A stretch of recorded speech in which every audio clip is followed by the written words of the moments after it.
ეს იდეა გაჩნდა ჩემი ნების გარეშე. იმიტომ რომ თავიდან პატრიარქმა რო გვაკურთხა მონასტერში ყოფნა, გითხრა რომ ეს იყოს მოწყალების მონასტერი. ყველანაირი ტიპის გაჭირებული ადამიანმა მოიყარა თავი აქ. და ვერ ვიტყვი რომ ეს ყველაფერი ადვილი იყო, მაგრამ ალბათ პატრიარქის ლოცვით და ღვთის შეწევნით ეს ყველაფერი მაინც ვითარდებოდა და აი დარჩა ეს პრობლემა მოხუცების და უძლური მძიმედ დაავადებული ადამიანების, იმიტომ რომ უამრავი ხალხი გვირეკავდა და ითხოვდა ჩვენგან დახმარებას. ჩვენ მონაზვნები ვიყავით და ჩვენ თვითონაც ყავდა ესეთი მძიმე ავადმყოფი და დავიწყეთ მისი მოვლა.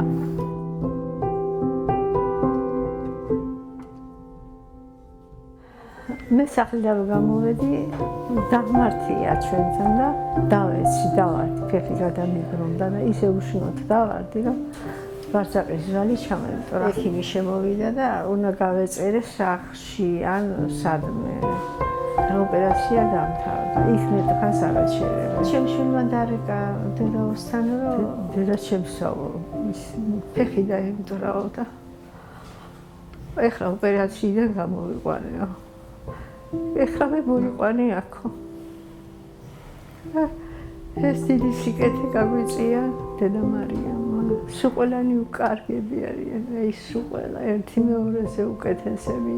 აი როგორც მოწყალების და მართლა ისე გივლიან, უანგაროდ, წარს არ შეიხდიან.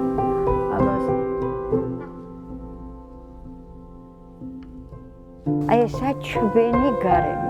მარტო ჩემი არა, ყველა გოგო ცდილობს რომ როგორმე გაახალისოს, როგორმე წამოიყვანოს ურთიერთობაზე და ცდილობთ ნდობა მოვიპოვოთ ნებისმიერ ადამიანთან.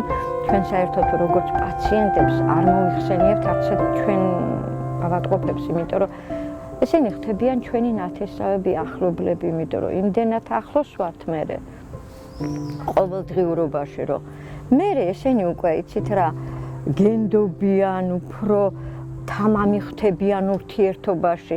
ჩვენ ეს გვიხარია ყველას. რომ ესენი მე იმდენად გვიყვარს ერთმანეთი ბოლოს, რომ აი ხანდახან თუ დაიღუპება რომელიღაცა ჩვენთვის არის ეგეთი უდიდესი და მოუშუშებელი ტრამვა, რომ აი მე ვთვლი რომ ნათესავზე ნაკლები არა.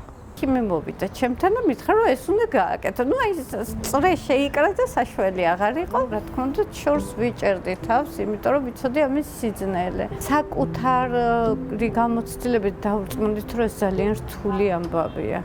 მე სირთულები გამოჩნდა, რომ ის ადამიანები რომ ვიპოვოთ, ვინც იცის მოვლა, ესე ადვილი არა. უკეთეთ სასწავლებელი მოვიდნენ ახალგაზრდა გოგონები, რომლებმაც ისწავლეს ეს მოვლა, დარჩნენ ჩვენთან სამუშაოდ და ასე დაიწყო ეს ყველაფერი და გრძელდება დღემდე. ეხლა დიდი ოცნება გვაქვს, რომ ახალი ჰოსპისი ავაშენოთ, იმიტომ რომ აუცილებელია ჩვენი პატარა ჰოსპისი ვერ უმკლავდება მოთხოვნას. და მეტი მოწყალების დები გვჭირდება. გვჭირდება მოხალისეები, რომლებიც მოგვეხმარებიან. ეხლა ეს ორი მიზანი გვაქვს, მოხალისეების სამსახურის შექმნა და ზრუნვა იმისათვის, რომ ახალი ჰოსპისი ავაშენოთ.